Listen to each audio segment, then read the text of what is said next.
you found me. You think you can do this?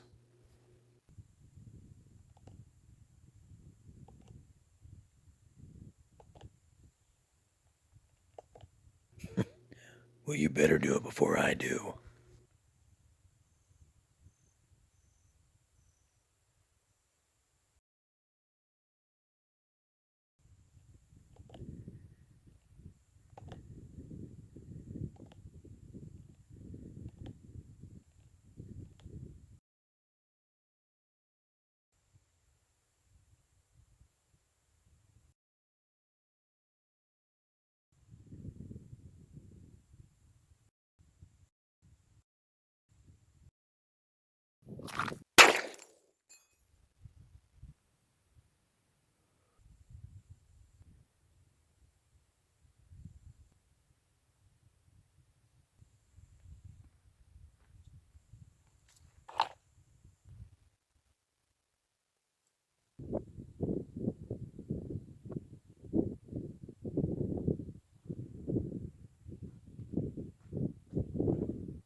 Hey guys, welcome back to Gideon Stuff. What'd you think about that intro, huh? Yes, I have been watching a lot of Sergio Leone films lately. Why do you ask? Anyways, in today's video, we're going to be talking about bad knives. And this topic was inspired by a couple of things. Number one, yes, I had to make my Western directorial debut. By the way, the blade for that SOG survived somehow. It's got a little bit of a warp in it. I hit the knife just below the pivot, but the blade's actually in decently good shape, so we might do something with this in the future.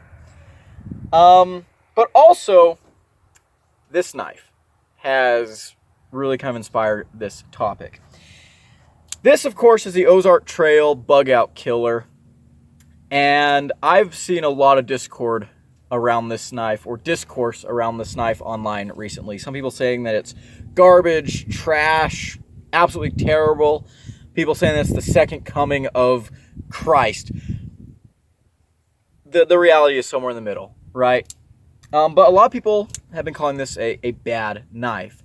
So I want to address that because I've been carrying this knife for about a week right now in preparation for Cheap Knife Week Volume 5, which, if I do my scheduling right, you guys will have already seen by now. I think this is going to come out the weekend after Cheap Knife Week Volume 5 concludes. And actually, due to my scheduling, you guys probably aren't going to be seeing this until November. I'm filming this in September. But I've got busy stuff coming up, so I'm trying to preload some content. So anyways, what do I think about this knife? I think this is a great $10 knife. I do not consider this to be a bad knife at all. What do I consider a bad knife? I think that's an interesting conversation because most of the knives that I review on the channel are knives that I think are good knives, because reviewing bad stuff is not very fun. And it's not really something that I want to do that much, right? Why would I give screen time to a bad knife? Most of the time when I review a bad knife, it's because it's a knife that I thought was going to be good, it turns out to be terrible, or it's a knife that I think is really, really bad. I need to actively warn people against it, right?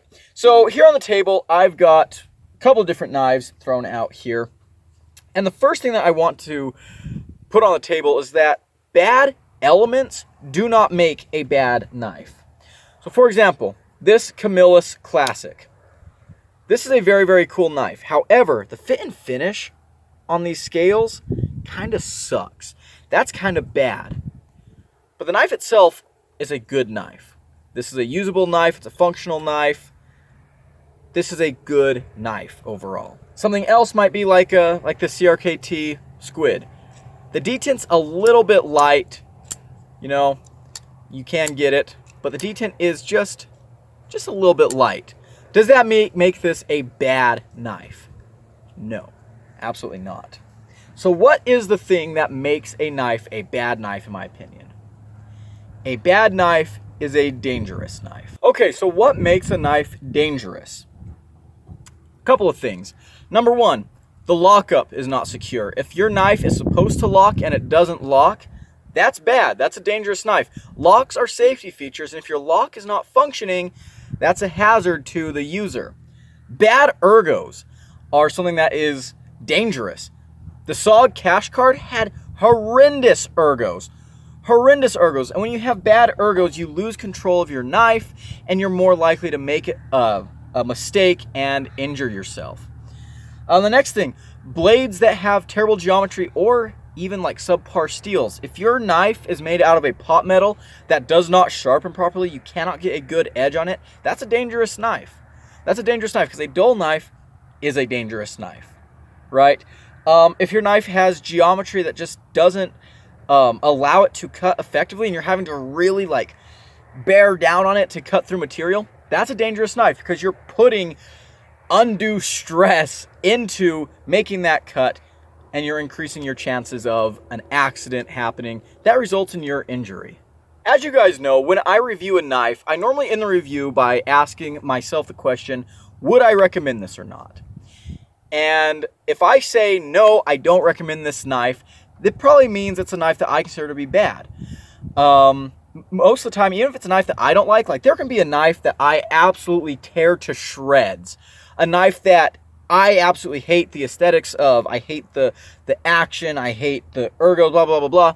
But at the end of the review, I might say, I hate this knife, but if you like what you see here, go ahead and get it. That means it's a knife that's at least competently made. Even if it doesn't work out for me personally, that doesn't mean it's a bad knife. It might not be the knife for me, it might not be the knife for you, but it's not in and of itself an objectively bad knife.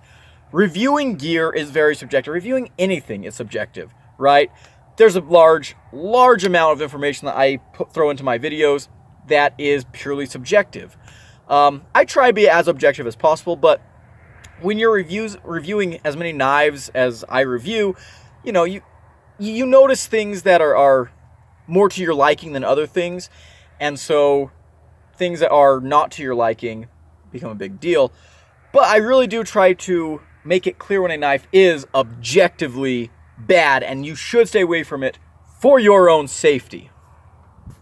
Now, speaking about knife reviews, I recently got a comment on the unboxing video for this knife, where the comment basically said, I've got a challenge for you. Carry the knife for a month and then re-review it and see how you feel. Number one, my unboxing videos are not reviews. Number two, you obviously haven't been around the channel very long because I carry every knife I review extensively. I publish one review a week. I spend a long time carrying knives, right? But that did get me thinking, right? So I have been carrying this knife, and I have been using it, and it's been doing fine. I do not like the tension on the Omega springs very much. I do not have very much faith in the longevity of these springs, but the time that I've spent carrying this knife, it's been functioning just fine as an EDC knife. Now, part of me was playing around with an idea that for Cheap Knife Week this round, I would do lock strength testing and stuff, because I noticed that this knife, I'm not sure how I feel about the lockup on that. This SOG Adventurer, cool knife, also not sure how I feel about the lockup on this one. This knife, we've got Lock Rock, which is a dangerous feature if you're unable to fix it. And so I thought to myself, well, maybe we'll do some lock testing.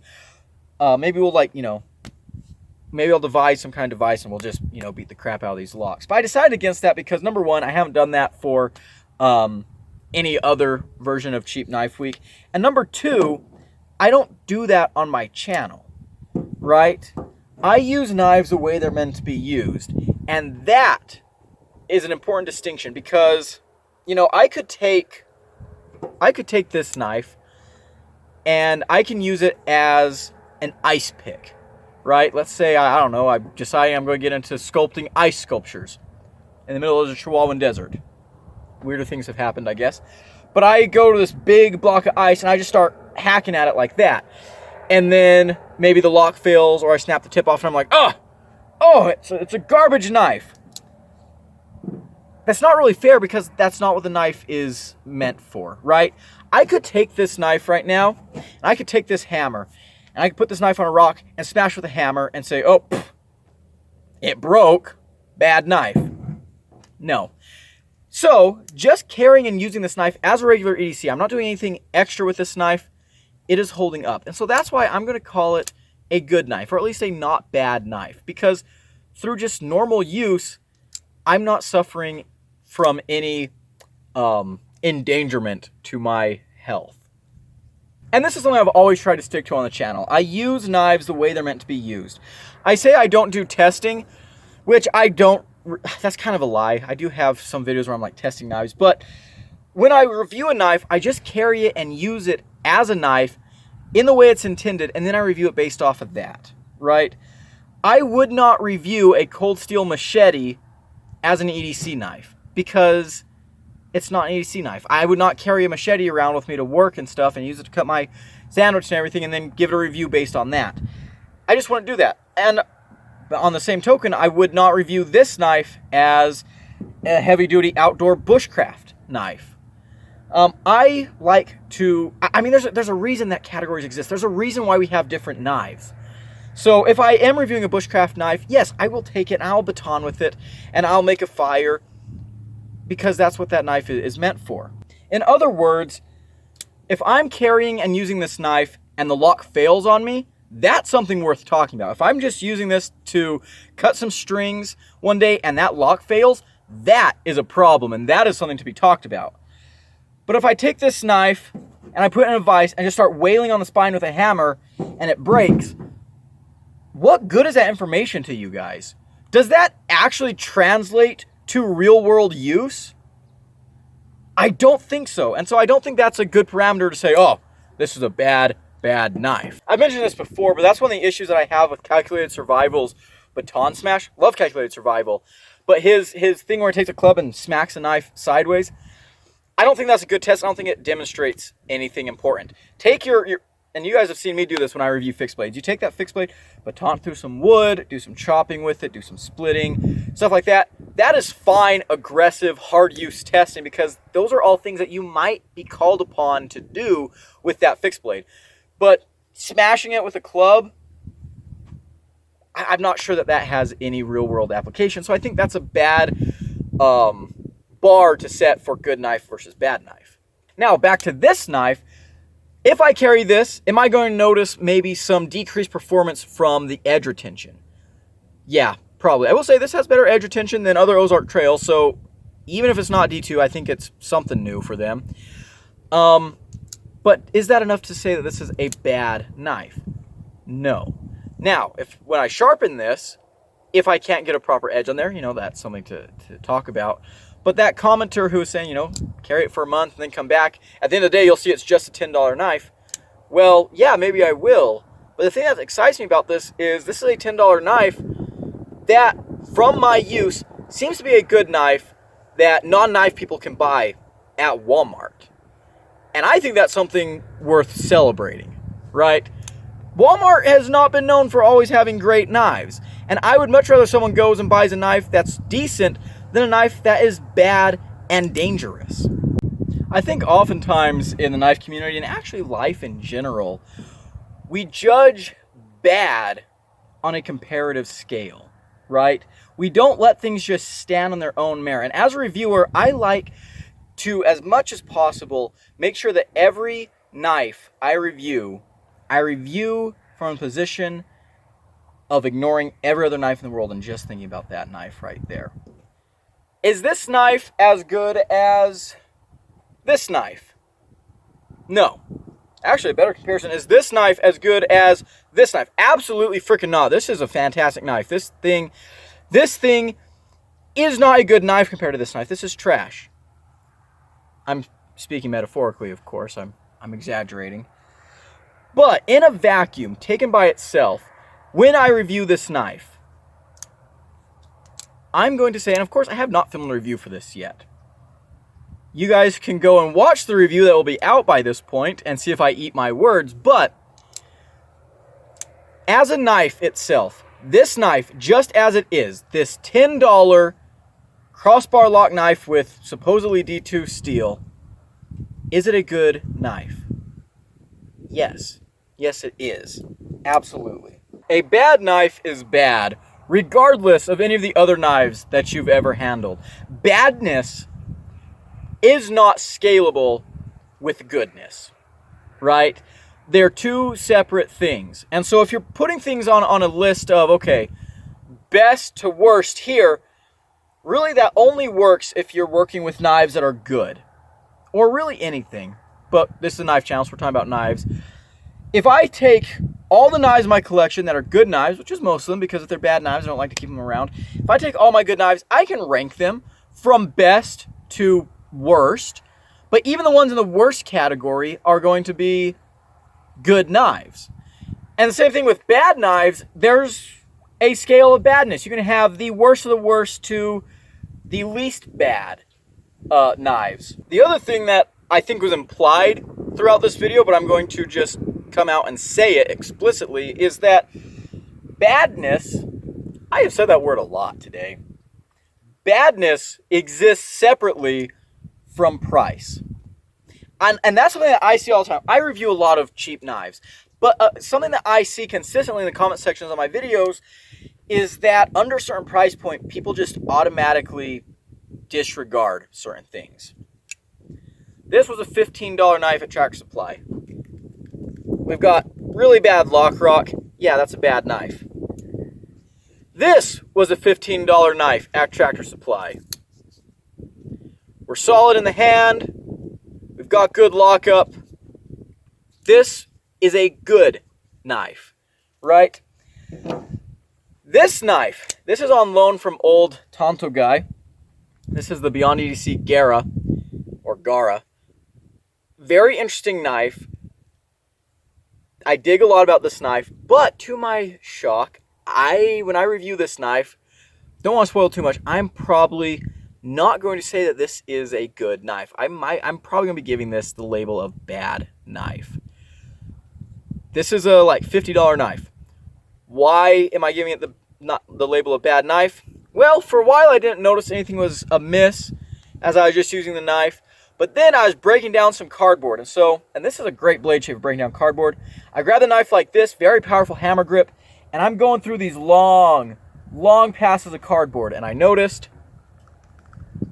can you hear that? I noticed at first the blade started feeling weird, and I realized that when I squeeze this knife hard, I actually depress the liner a little bit because it's so thin, and the blade is allowed to kind of rattle, and it closed on my hand while I was using it. Well, it didn't really close on my hand. It came unlocked, and because I was already choked up a little bit and we were passing the cardboard, it just kind of did like that. I didn't get cut or anything, but I could have. And so that right there, that's bad. That's not something that I like to see. Yeah, can you hear that? Like even right now, just squeezing it, the blade is rattling around quite a bit. That's not a feature that I like to see. And the last thing I want to clarify is, I have said that a bad knife is a dangerous knife. I have not said that a bad knife is a non-functional knife. There are a lot of knives that I don't think perform very good as EDC knives because they're just wild and wacky. They're a crazy design. But those knives are meant more as art pieces, right? Think about things like Isham designs, like the Arrakis. Don't think that's a really great EDC knife. I don't think it's super functional, but I wouldn't say it's a bad knife because it is not trying to be that. So, yeah, if you're taking your Wii knives Arrakis out camping with you and you're trying to like baton wood and whittle sticks with it, and you're finding out that the ergos are terrible and you're endangering yourself, I would say that's not so much because the knife is bad. It's just that it's user error. And again, user error or improper use does not equal bad knife. if the knife is dangerous during proper use. That is bad knife. I love filming down by the river, but oh my goodness. The amount of bugs I eat, and I'm going to be covered in mosquito bites tomorrow. I just know it. For some reason, though, they mostly like to bite me on the legs.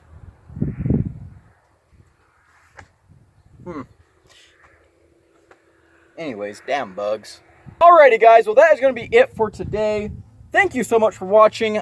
I'd like to hear your thoughts on this topic in the comments below.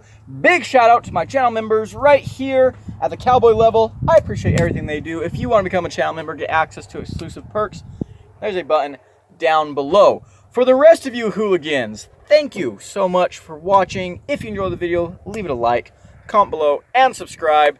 I appreciate it. And I've been Gideon. I'll see you in the next one.